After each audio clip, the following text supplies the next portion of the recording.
Hello guys, welcome to my channel. আজকে এই মুহূর্তে আমি তোমাদেরকে আরেকটা প্রফিট অ্যান্ড লস থেকে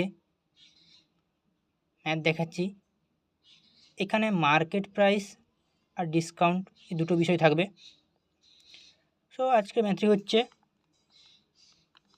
if the cost of a product is 500 rupees and the seller marks the product of 800 rupees but gives a 10% discount on the same, what is the profit percent of this product? মানে এখানে বলতে চাইছে একটা product CP হচ্ছে বা cost price হচ্ছে 500 টাকা, কিন্তু যেটা মার্কেট প্রাইস বা এমআরপি লেখা হয়েছে 800 টাকা। এই 800 টাকার উপরে 10% ডিসকাউন্ট দিয়েছে। এই 800 টাকার উপরে 10% ডিসকাউন্ট দিয়েছে। এখন প্রোডাক্টের উপরে কত পার্সেন্ট লাভ করেছে সেলার, কত পার্সেন্ট লাভ করেছে সেলার। অর্থাৎ এখান থেকে প্রথমে সিপি কী জানলাম, সিপি হচ্ছে 500,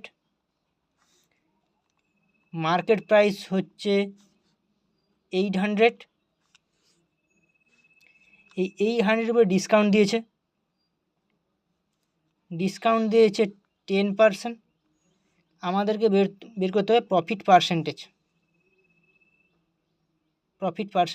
বের করতে হবে আমাদেরকে। তো কী করে বের করব?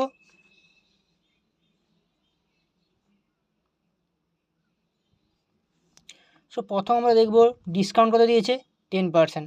অর্থাৎ 800 জিনিস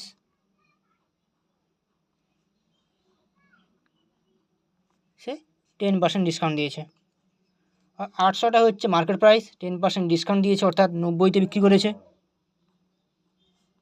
সো জিনিসটি বিক্রি করেছে 720 টাকাতে। প্রফিট কি পার্সেন্টেজ কী করে বের করব?